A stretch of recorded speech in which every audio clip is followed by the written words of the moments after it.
This week's video lecture will be on reflective leadership and reflective management and supervision.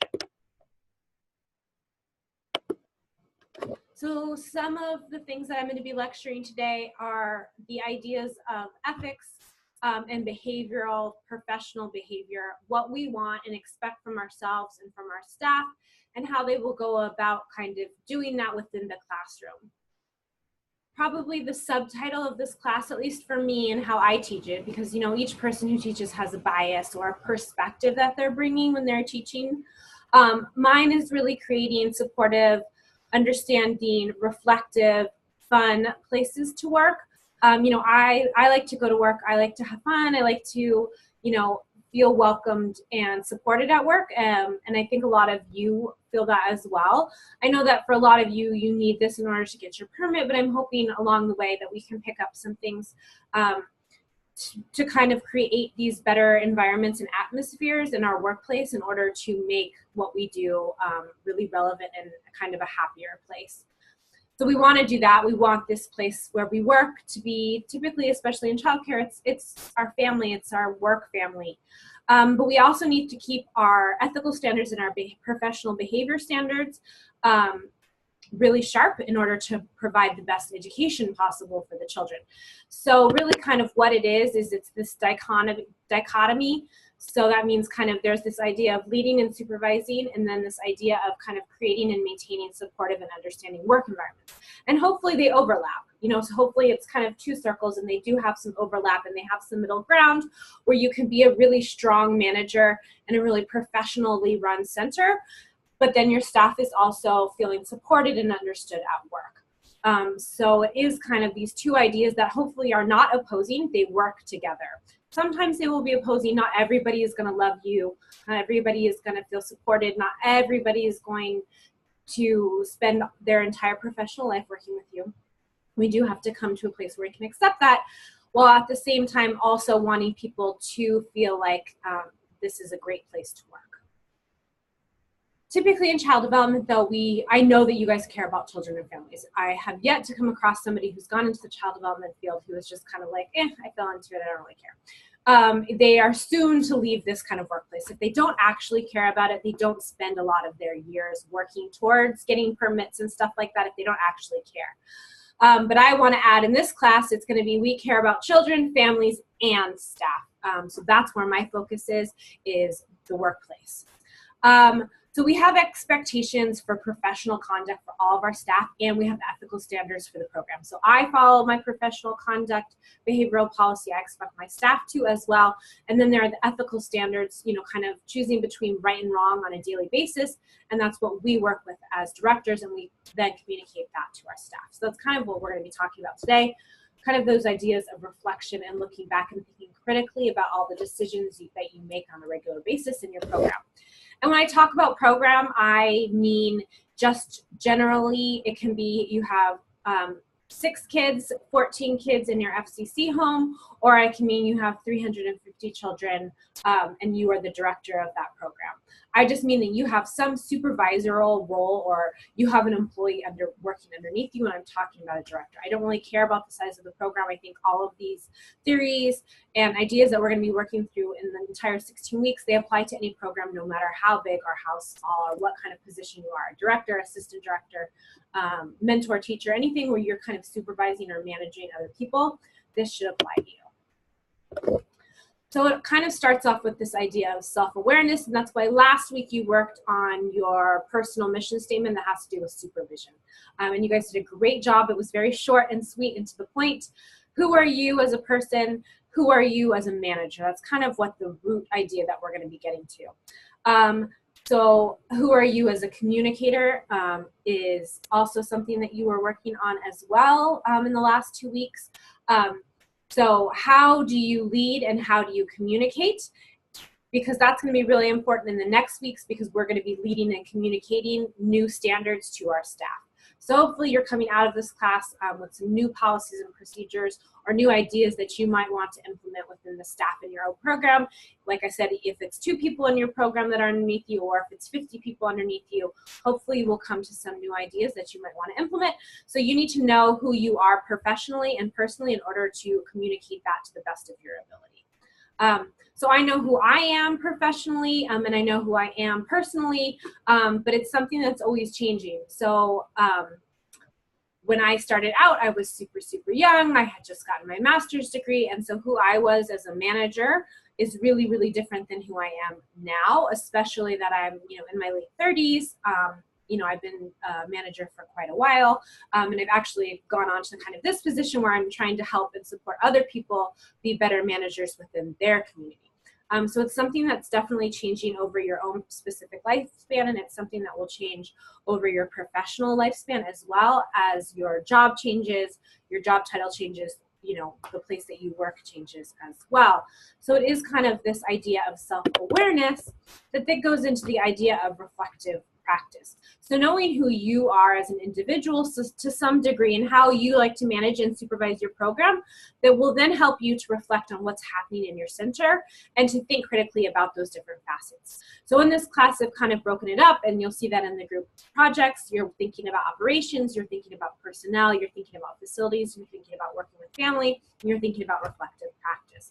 So I've kind of broken it into these kind of ideas, because you have to think about each of those kind of ideas on a daily basis. So nobody's going to come in and be like, okay, today we're only going to work on operations. That's never how it works. You get to work with this grand plan of the things that you have to do on your to-do list. And then you have an angry parent, or a child falls down, or licensing shows up, or you have to call licensing with an incident. Things are always happening. It's your ability to reflect on it and to change your practice in order to be better that really matters. So that's what it is. So self-awareness, who are you as a person? I know that I work really, really well under people that are very pace-setting. So I work really well with perfectionists, actually. Some people don't. My husband doesn't like it as much. He likes people that are a little bit more easygoing like him. I hold myself to a really high standard, and I typically hold my staff as well. And so I like it when somebody else is holding me to a really high, almost unattainable standard.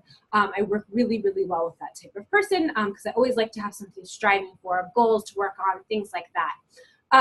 So I know that's how I am personally in my own personal life. I just became my PTO treasurer for my daughter's elementary school, and I have like this idea in my mind that in 5 years, we're going to have like $50,000 in order to spend on iBooks and Chromebooks and awesome field trips and all this type of stuff. So I might not make $50,000 for my daughter's elementary school, but that's my goal. That's my personal goal in my own personal life.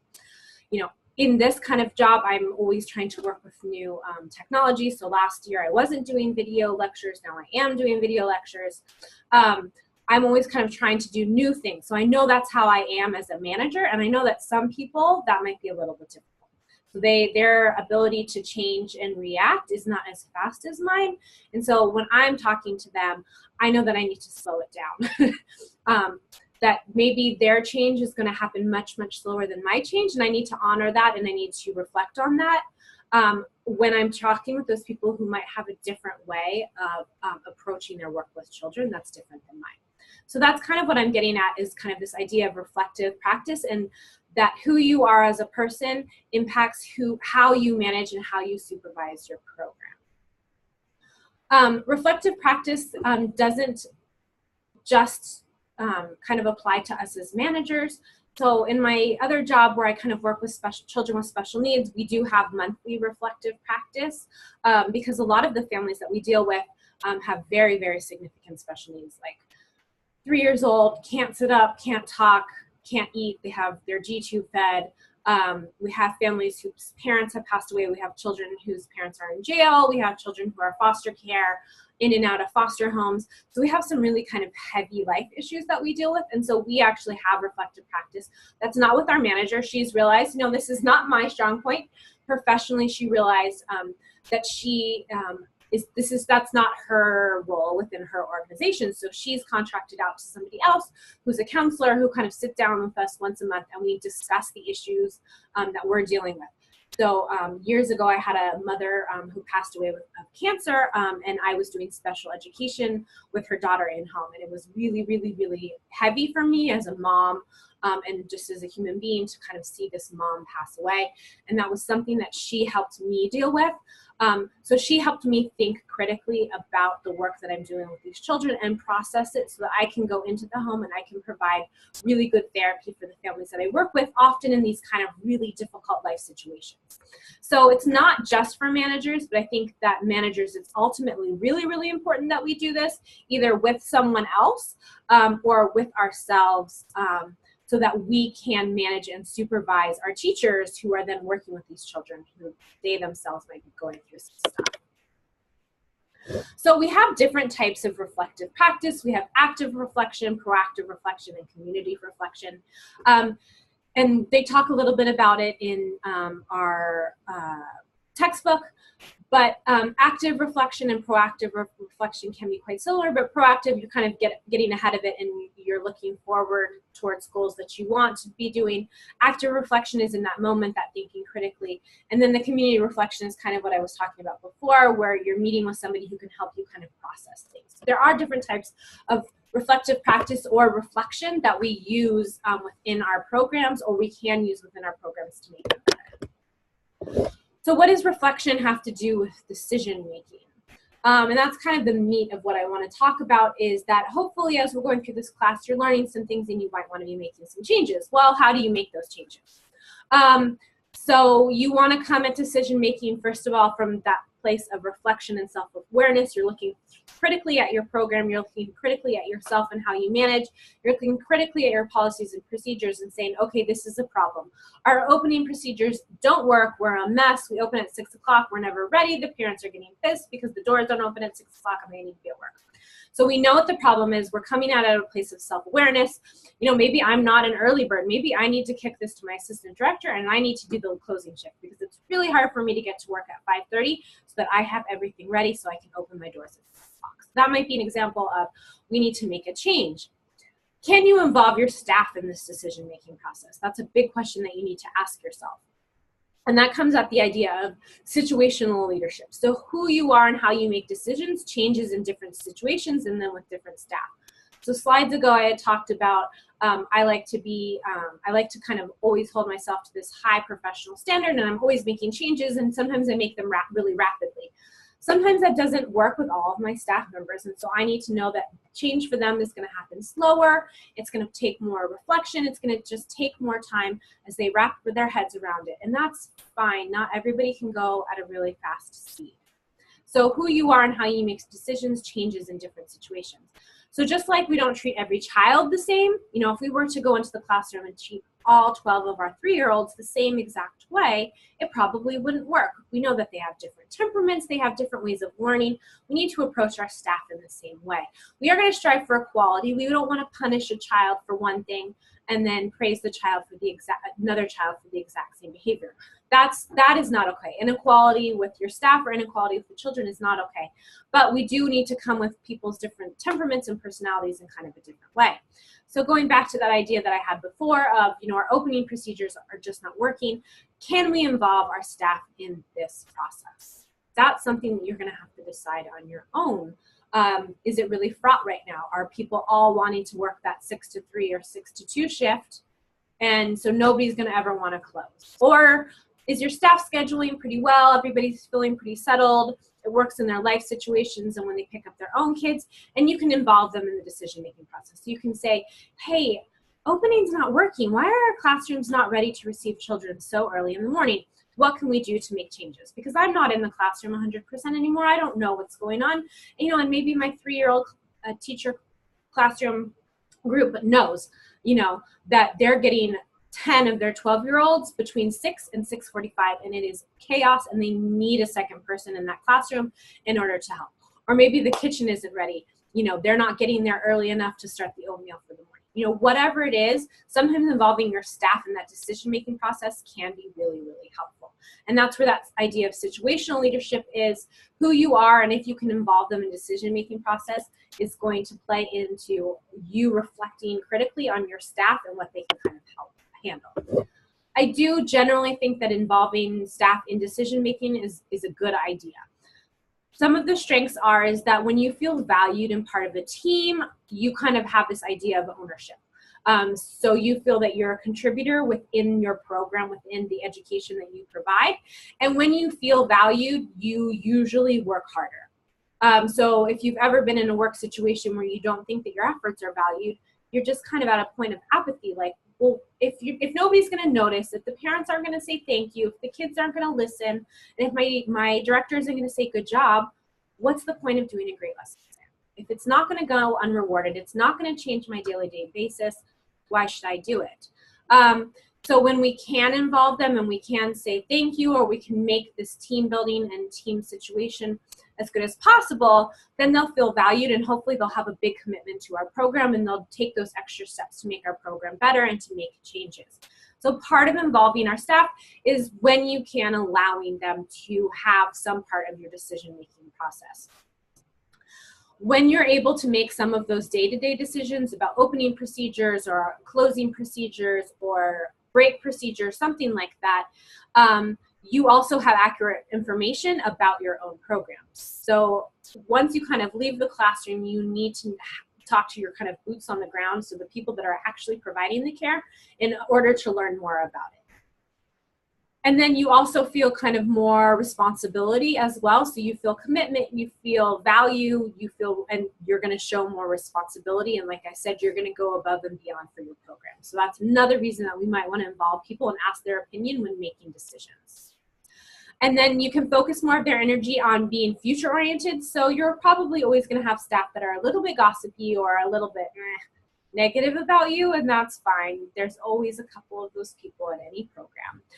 But if we can kind of refocus their energy to being oriented on the future and new things that are happening versus blaming management. So if they're involved in the decision making, they're going to have to blame themselves to a certain extent if things don't work out well or the way that they wanted to. Because that's typically how it is they have this kind of idea of how they think the entire world should be run.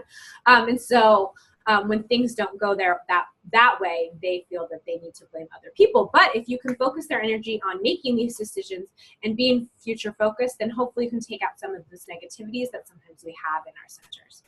And then morale and motivation, we want that to be higher as well. And so involving staff, and when you can, asking their opinions about things, can do that. There are some challenges, and I would be remiss if I don't kind of talk about the challenges of this. It doesn't mean that you shouldn't ask people's opinion or you shouldn't involve them in the decision-making process, but there are some challenges. It takes more time up front to involve staff, either through staff meetings, in classroom meetings, discussing with people, having closed doors meetings. So it does take more time up front in order to get everybody's opinion and to involve them in this process. It takes trust on the behalf of a manager. So if you don't think that you can trust your center or your staff in order to make decisions, you're probably going to want to go back all of those slides that I talked about to that process of reflection and thinking critically about your program. Why can't you trust the people in your program? That I can't answer that for anybody. We'll talk about trust and team building as we get farther into the program, but being able to trust that your teachers are doing a good job in the classroom is really, really paramount. And if you can't do that, then you're going to have bigger problems besides just decision making, because you need to know that when you set people onto their shift, that for those 8 hours that they're in the classroom, they're doing the best that they can, and the educational system and the education that they're providing for these young children is as good as you can make. And it's going to take some forgiveness on the part of the manager. Once you involve more people in the process, there's going to be more opportunities for error. And so you need to know that this might take longer. It might be harder. It might be more trusting on your part. And you might need to forgive things that don't go exactly how you want it. So you're kind of taking it out of your plate and you're letting other people have their fingers into it. And so it's not going to go 100% as you want it. And then you need to decide which decisions you can involve staff in. So if it's not open to discussion, you're making the bottom decision, don't ask anybody their opinion. If this is something like a state regulation and you have to do it, or licensing is telling you you have to do it and you have to do it a certain way, don't ask anybody's opinion. That doesn't make any sense. You're just going to have them buy into something. For example, when I was on Camp Pendleton, all of a sudden they decided that we really needed to have toothpaste procedures. So on Camp Pendleton, or if you work in the military system, there's this idea of standard operating procedures, your SOP. And that guides every single thing that you do within a military system. And for the most part, they're really good procedures. But they decided, because of a parent complaint, that they were going to change how we did our toothpaste. You can probably tell from my face and how I'm talking right now that I was not a fan. I don't work there anymore. I think it was kind of silly. But I couldn't involve anybody in this because I didn't even like it. I just needed to make sure that it was changed in this specific way. It was very wasteful. There were all these cubes of wax paper and toothpaste put on. It took a lot of time, more time than I ever wanted to spend on toothpaste in my life. But, we just had to do it. That was how the military decided all the children were going to brush their teeth after lunch every single day that they were in our care. So I just had the procedure. I went through, and as a supervisor, I took this management procedure that I had been given, and I made sure everybody did it. Can't ask anybody's opinion on it because I don't even have control over it. So that's an example of licensing and state requirements. If they're coming with really specific procedures, don't involve anybody. Just try to get a little bit enthusiastic about it on your own part so you can have people buy into it, and they will do it to the best of their ability, even if you're kind of like yourself. Okay, so communicating decisions. So what if the decision, like I was talking about, licensing or regulations, cannot be made of as a group or with input? And a lot of times this is scheduling as well. If you asked everybody what schedule they wanted, everybody would say 6 to 3. Nobody would say, oh, I want to like 10 to 7 tonight. That's awesome. I mean, we have some night owls, but for the most part, everybody wants those early morning shifts. So there are things that you're not ever going to ask a group about. So once that decision is made, how do you communicate that to your staff? And so I always think that it's best verbally, either within your classroom teams or during a staff meeting where you can tell people why you're doing this. This is a new licensing requirement. This is a new state or federal requirement. This is what we're doing. A video, talk to them about it, get them enthused in toothpaste, woohoo! And then you've written it out and then signed as well, that they understand and they are going to comply with this new regulation. And then I have to observe later on to make sure that people are doing the toothpaste the way that we are supposed to be doing the toothpaste, because that is something that I will be judged on. So somebody's going to come and do a licensing visit or a regulation visit from the military. The Department of Defense comes out and looks at these types of things. And so I need to know that my staff understands why they're doing it. They are going to do it. They've signed that this is part of their job now, and they're going to do it. And then I have observed to make sure that it's being done to the best of their ability. So that is how I communicate new decisions that they don't have a lot of control over. When they do have more control and their opinions have been heard, you might, and if the policy is still changing, you might continue to do it this way. You still want to have something signed and updated in their file that they know that the policy or procedure has changed. But for the most part, they're coming at it with a better sense of acceptance and commitment and responsibility to it if they've been involved in that decision-making process. So what about ethics and what about professions? So if we are actually we've made a decision about a new professional change that we're going to have, or a new ethical change, or a new philosophical change that we're going to have within our program, or just kind of a shift in our entire thinking as opposed to like a regulation coming from somebody else. If we're deciding that we want to make this bigger change in our ethics or our professions, how do we kind of change people's thoughts about that? So ethics is really just kind of that there are things that are right and wrong, and what we're really worried about in this classroom is our workplace and our staff and how our staff kind of do this. So how can we work with each other to create a positive work environment, and how can we interact with each other in a professional and ethical way? And those are kind of the ethical considerations that we're looking for.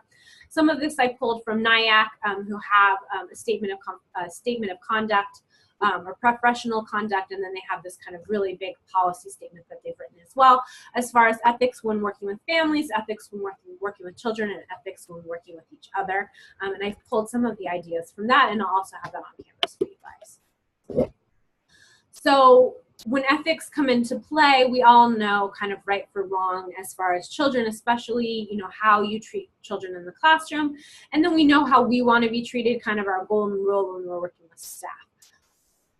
And if it was a perfect world, we could end it at that. But we know that some people have more power. And as a director, you've been elevated and you have more power within the relationship with your staff members. And that can create conflict, or just behaviors of people who work for you that can create conflict as well. So I want to just talk about some things that can provoke workplace conflict. So a lot of that is communication. That's why involving people in this decision-making process will hopefully involve them and have open communication. And then not understanding, so distrust and things like that play a big part into it, because we kind of have more power. And ultimately, at the end of the day, we have control over their hiring and firing. So that puts us in a place of power, which for some people can put them, because of their own life experiences or who we are as managers, can make them feel distrustful of us. So a lot of times it's a disalignment of resources or expectations or disagreements. One of the worst work arguments that I ever kind of had to witness was between two people about cleaning the classroom. They had really different ideas about how classrooms should be cleaned, how much time, and who does what. That was really kind of the heart of the argument, is some people felt they were doing more than others. You've probably experienced that in your own life as well. And so those disagreements are really, really common when one person feels that they're doing more or pulling their own weight, or pulling more than their own weight, or somebody is doing less or shirking their responsibilities. That's a huge place where conflict comes out. And then we have conflicting values and actions of others. So, and this kind of comes into the idea of ethics that I was talking about. We all come from different cultures or different family structures that we were raised in. So a lot of times we know right from wrong and treat others how you would want them to be treated, but our culture and our language and the age that we are and who we are as people play into a lot of those decisions.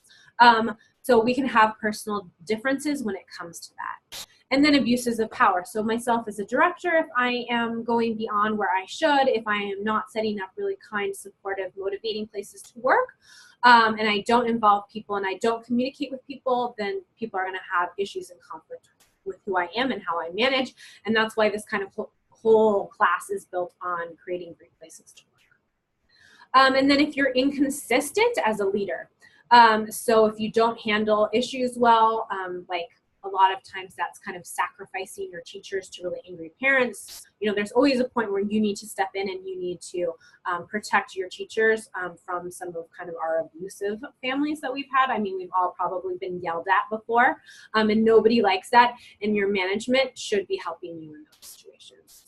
Or, just I've handled issues poorly, for sure. And I'm hoping now that, especially now that I'm older, that I can go back and I can apologize and be like, man, I didn't handle that well at all.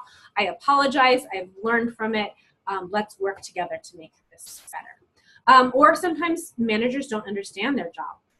My sister has had something like this year where somebody came into a position above her, but she's coming not from a science background, because my sister is an environmental scientist, but she's coming from an art background, but she was supposed to be a really good manager, but she doesn't seem to understand the scientific part of what my sister does, and so that's created a lot of conflict where my sister thinks that things need to be done a specific way because that's how she was taught within this scientific process, and this manager thinks that things need to be done in a different way, and that's created a lot of conflict. And then also the ideas of power.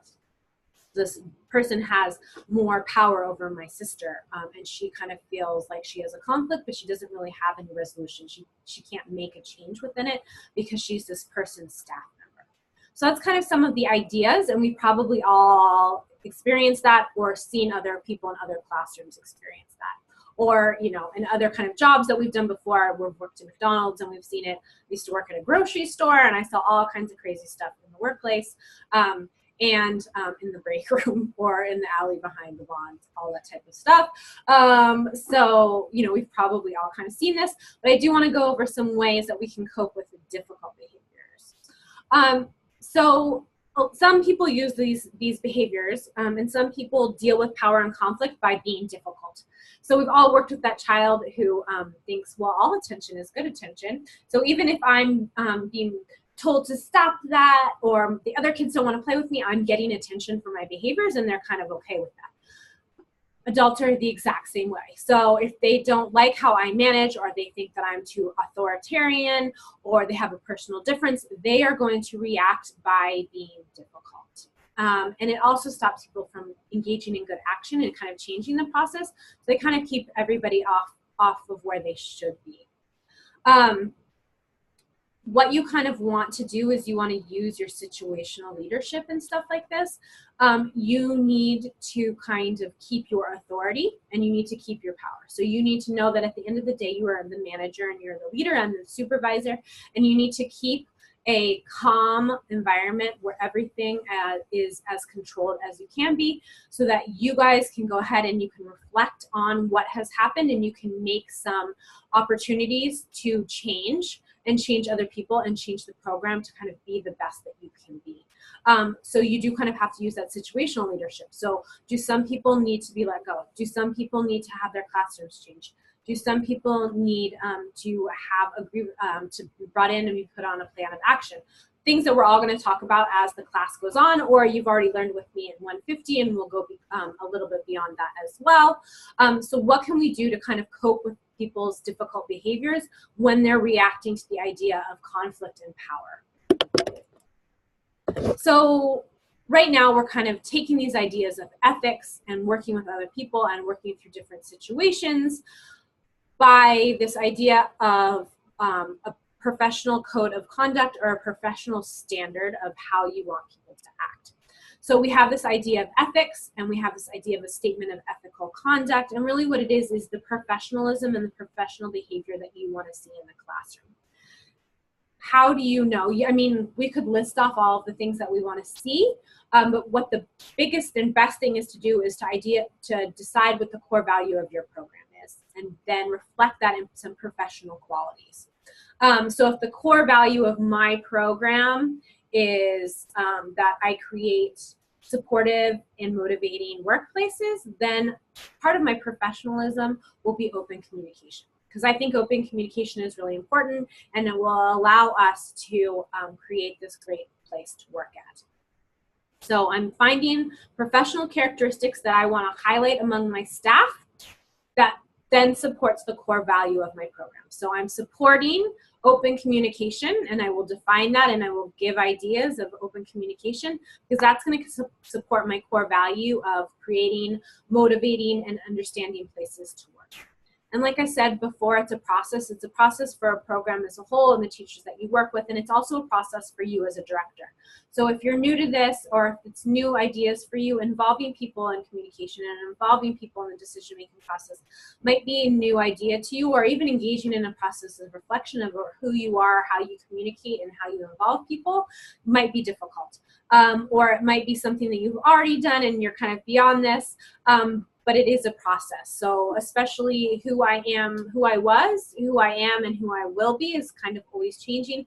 It's a process, and especially when it comes to professional. So that kind of segues into our online assignment, and each week when you have an online assignment, I'll talk a little bit more about it in this format, so in these kind of video lectures, so that you understand specifically what I'm looking for and why we're writing it. So I don't want you to just be doing assignments that you don't think are important. I'm hoping that you can put some value into this, and this can kind of change your workplace or the place that you want to work. So we're writing a professional behavior policy, and this is for staff.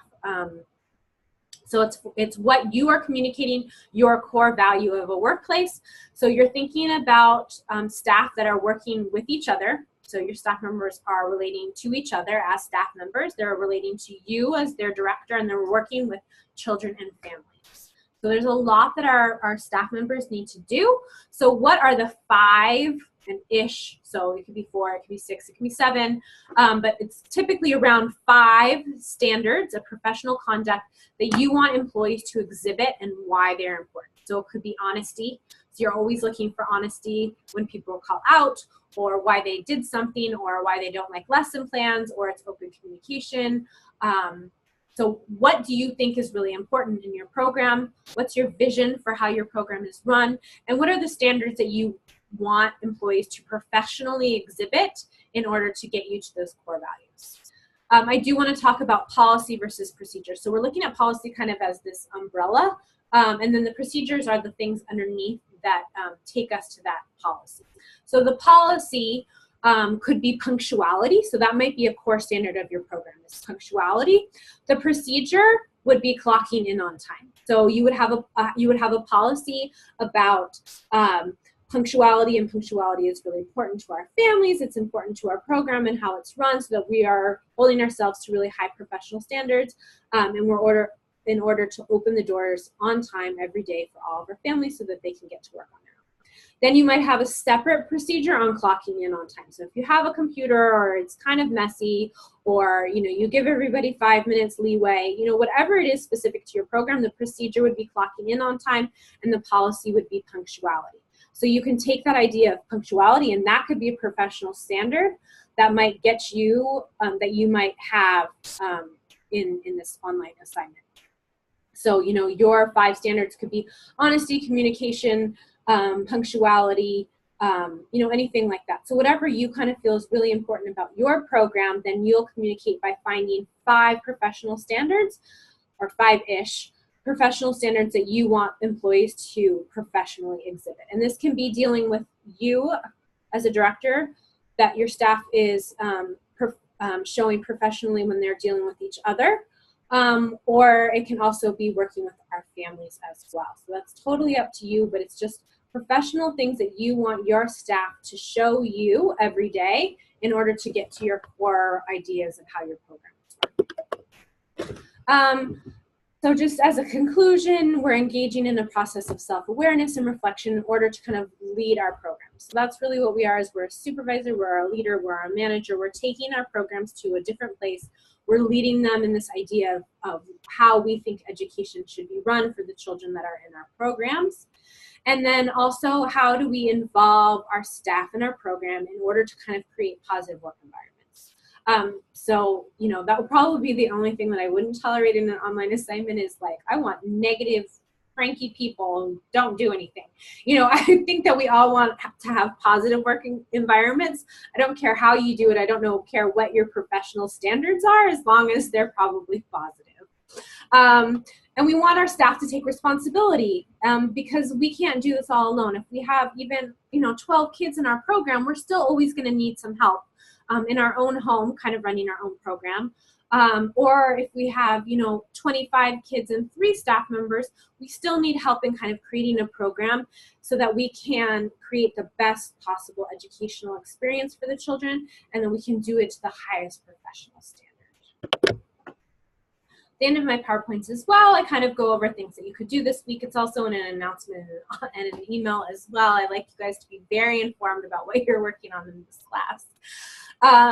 So my online assignment is what I just talked about, which is the professional behavior policy. And it's due on Sunday, February 18th at 11:59. And then my discussion is a whole class. So last week was a group discussion. This week it will be a whole class discussion. So it won't be on the group homepage. It'll be on the module homepage. And it's how do you communicate your changes to your staff. So if we are changing policy, we are changing procedures, we are changing our behavior policy, or we're changing our hours, whatever it is, how do you communicate with your staff, and how do you involve them in the decision-making process? And then some of the things that I pulled from this week are chapter 4 from our textbook. I pulled some of the ideas of reflection and reflective practice, and then also NIAC, which will also be on Canvas, just talking about our conduct and professionalism and ethics within the classroom and within the workplace. That would be a good place to start, and it's a free resource as well. Have a great week, guys, and I'll see you on the discussion boards.